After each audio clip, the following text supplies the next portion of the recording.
بسم اللہ الرحمن الرحیم۔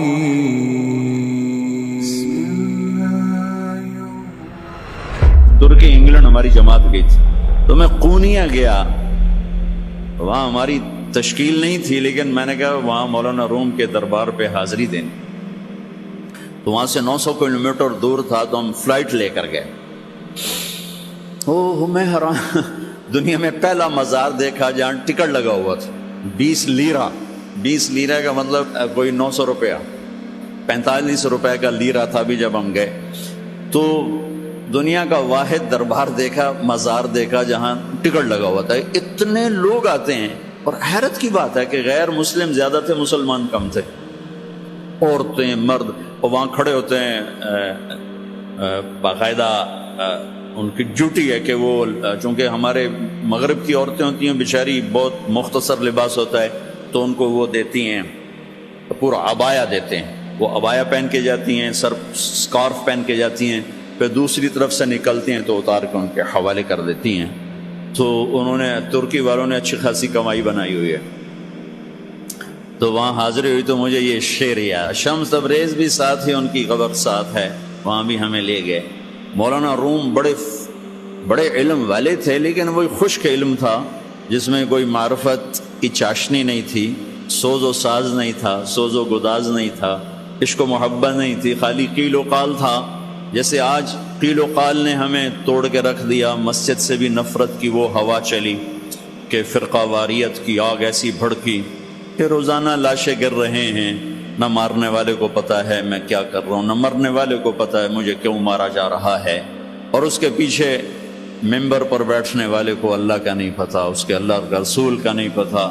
اس نے، اور خاص طور پر میرے بر صغیر میں اتنی نفرت ہے کہ ایک دوسرے کو سلام بھی نہیں کرتے، مصافحہ بھی نہیں کرتے، ایک دوسرے کے پیچھے نماز بھی نہیں پڑھتے، انتہا ہو گئی ہے نفرت کی۔ تو مولانا روم بھی کچھ ایسے ہی تھے، مطلب ایسے سمراج ہیں کوئی فرقہ وادیت والے تھے، صرف منطق فلسفہ کے بادشاہ تھے۔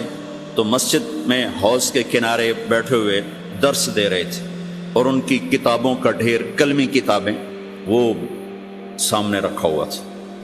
تو شمس تبریز آ گئے ننگے پاؤں، دیہاتی شکل، لگتا تھا یہ تو کوئی ان پڑھ جٹ آدمی۔ تو آ کر انہوں نے بڑے بھول پن سے کہا، مولوی صاحب این چیز یہ کیا ہے؟ تو مولانا روم نے یوں دیکھا تو بڑے تکبر سے کہا، این است کہ تو نمی دانی، بھائی یہ وہ ہے جو تو نہیں جانتا، تو چٹا ان پڑھ، میں تجھے کیا بتاؤں یہ کیا ہے۔ وہ ایک دم آگے بڑھے، وہ کتابوں کو جو یوں دھکا دیا وہ ساری حوض میں جا گری۔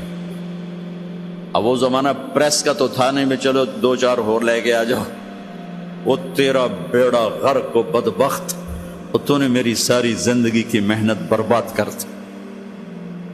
تو شمس تبریز مسکرائے اور حوض میں اترے، اور یوں ساری کتابیں خشک نکال کے باہر رکھ دی، ایک کاغذ نہیں بھیگا ہوا۔ یہ کرامات اولیاء ہے۔ مولانا روم، این چیز یہ کیا ہے؟ تو انہوں نے مسکرا کے کہا، این است کہ تو نمی دانی، یہ وہ ہے جو تو نہیں جانتا۔ بس پھر مولوی روم مولانا روم بن گئے، انہیں فلسفے بھی بھول گئے۔ اس کو ہمارے شاعر خواجہ غلام فرید رحمت اللہ علیہ نے کہا ہے، سکھری تروش منصوری نو، ہن ٹھپ رکھ کنز قدوری نو، ہادی نہ سمجھ ہدایہ، کافی نہ سمجھ کفایہ، کر پرز شرع وقایا، ایو دل قرآن کتابے۔ یہ ہماری زبان کی شاعری ہے، سرائکی کی۔ مزدار قصہ تھا، آپ کو سنا دیا۔ کوئی چیز خود نہیں، تو اللہ تعالیٰ نے 4 قسمیں، 2 تاکیدیں کہ نہیں، میں نے ہی تمہیں بنایا ہے، تم خود بخود نہیں بنے۔ ام خلقوا من غیر شیء، ایک اور آیت، کیا تم خود بخود بنے ہو؟ ام ہم الخالقون، کیا تم اپنی ذات کے بنانے والے خود ہو؟ نہیں، تمہارا بنانے والا وہو الخلاق العلیم، تیرا بنانے والا ایک زبردست خالق ہے۔ آس بن وائل آیا، اس کے ہاتھ میں ایک ہڈی تھی ایسی پرانی، اس نے یہاں رکھی اور ایسے مسلا اس کو، وہ ساری چورا چورا ہو گئی اللہ کے نبی کے سامنے، پھر پھونک ماری، وہ ساری ہوا میں اڑ گئی۔ کہنے لگا محمد تیرا رب اسے زندہ کرے گا؟ کیا تیرا رب اسے زندہ کرے گا؟ یہ تو ریت بن کے اڑ گئی۔ جبریل آ گئے فوراً کہ یا حبیب اللہ، یا رسول اللہ، میرے رب کا پیغام سنا دیں، پیغام سنا دیں۔ اولم یر الانسان انا خلقناہ من نطفۃ فاذا هو خصیم مبین، دیکھو دیکھو جس کو میں نے گندے پانی سے بنایا آج مجھ سے مناظرے کرتا ہے، مجھ سے مناظرے کرتا ہے۔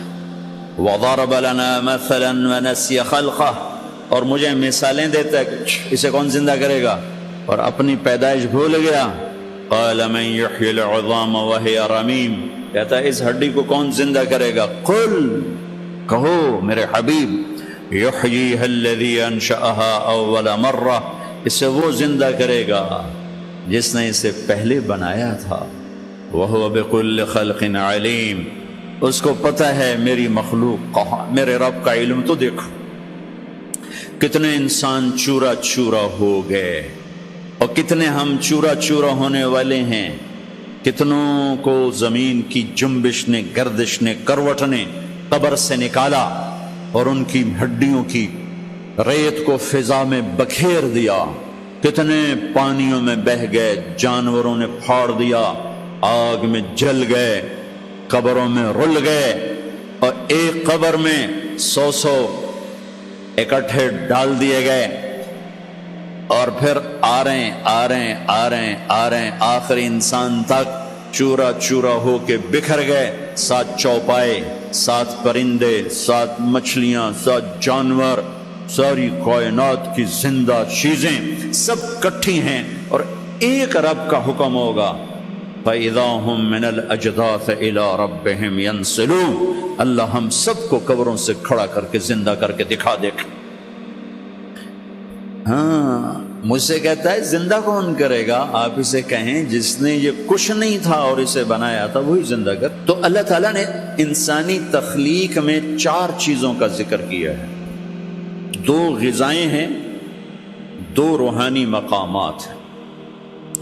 غذاؤں کا تعلق جسم سے ہے، یہ میڈیکل سائنس ہے، اور مقامات کا تعلق روح سے ہے، یہ اسپرچول سائنس ہے۔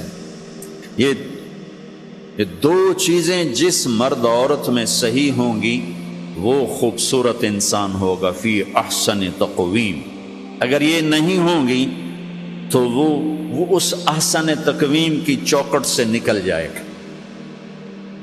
یہ پہلی 2 چیزیں یہ علم طب ہے جو اللہ آپ کو دے رہا ہے، جو آپ کو دیا گیا ہے، جس کو آپ لے رہے ہیں، اور زندگی بھر یہ یاد رکھیں، جب تک اپنے آپ کو جاہل سمجھیں گے اللہ علم دیتا رہے گا، اور جب تک خدمت کے جذبے سے چلیں گے اللہ علم دیتا رہے گا۔ جب آپ کاروباری بن گئے تو پھر آپ ایک بے رحم تاجر ہوں گے، آپ طبیب نہیں ہوں گے۔ میں ہاتھ جوڑ کے کہتا ہوں پھر آپ ایک تاجر ہوں گے، بس آپ نے گاؤن سفید پہنا ہوا ہوگا، ڈاکٹر کا روپ ہوگا، اندر میں سوتر منڈی کا شیخ بیٹھا ہوگا۔ علم اسے ملتا ہے جو اوروں کی ہمدردی رکھتا ہے، وہ کاروباری بن جائے۔ میں بہت رویا کرتا ہوں، میرا بھائی بھی ڈاکٹر ہے، یہ میرا ساتھی، ہم گورنمنٹ کالج لاہور میں اکٹھے تھے، یہ پرنسپل بن گیا، میں مولوی بن گیا، مقدر کی بات ہے۔ تو میرا بھائی بھی چھوٹا ہارٹ اسپیشلسٹ ہے، بہت اچھا ڈاکٹر ہے۔ جس دیس میں مظلوم وکیل کے پاس جائے تو وکیل اس سے گاہک تصور کر کے ڈیل کر رہا کہ میرا گاہک آ گیا، میرا گاہک آ گیا، اور مریض تڑپتا ہوا ڈاکٹر کے پاس جائے اور ڈاکٹر کہے گاہک آ گیا، کسٹمر آ گیا، پھر وہ اپنی فیس بھی الگ لے اور لیبارٹریوں کو ٹیسٹ کروانے کے لیے جو نسخے بھیجے تو اس کے پیسے بھی الگ لے، پھر کمپنیاں اس کو خرید کر 5 روپے کی بجائے 50 روپے کی گولی لکھوائیں اور وہ ادھر سے بھی لے تو میں ہاتھ باندھ کے کہتا ہوں وہ ڈاکٹر نہیں ہے، تاجر ہے۔ گاؤن سے کیا ہوتا ہے، کلینک سے کیا ہوتا ہے؟ ایک نے سودر منڈی میں دکان کھول لی، ایک نے ڈاکٹر کا بورڈ لگا کے کلینک بنا لیا، دونوں ہی تاجر ہیں۔ ایک نے ہائی کورٹ سپریم کورٹ کا وکیل کا پھٹا لگایا، تاجر ہیں، تاجر ہیں۔ وہ ڈاکٹر بن کے بیٹھا تو سفید گاؤن میں سیاہ شکل بن گیا کہ جس کو صرف پیسہ چاہیے، اسے مریض کی ہائے بھی نہیں سنی جاتی، مریض کا درد بھی نہیں اس تک پہنچتا۔ اور وکیل بنا تو وہ ایک تاجر بن گیا، تاجر بنا تو ایک دھوکے باز بن گیا، فراڈیا بن گیا، طاقتور بنا تو فرعون بن گیا، فقیر بنا تو ناشکرا بن گیا، چور ڈاکو بن گیا۔ اکائی بگڑی ہے، انسان بگڑا ہے، انسان۔ بھائیو، میں بھی کہہ رہا ہوں کہ انقلاب آنا چاہیے، لیکن کون سا انقلاب؟ اپنے دلوں کو بدلو، یہ انقلاب لاؤ، اس دل کی دنیا کو بدلو۔ دل دریا سمندروں ڈوبے، کون دلاں دیاں جانے ہو، وچے بیڑے وچے جھیڑے وچے ونج مہانے ہو۔ اندر کے دلوں کو بدلو، یہ دنیا بدلو۔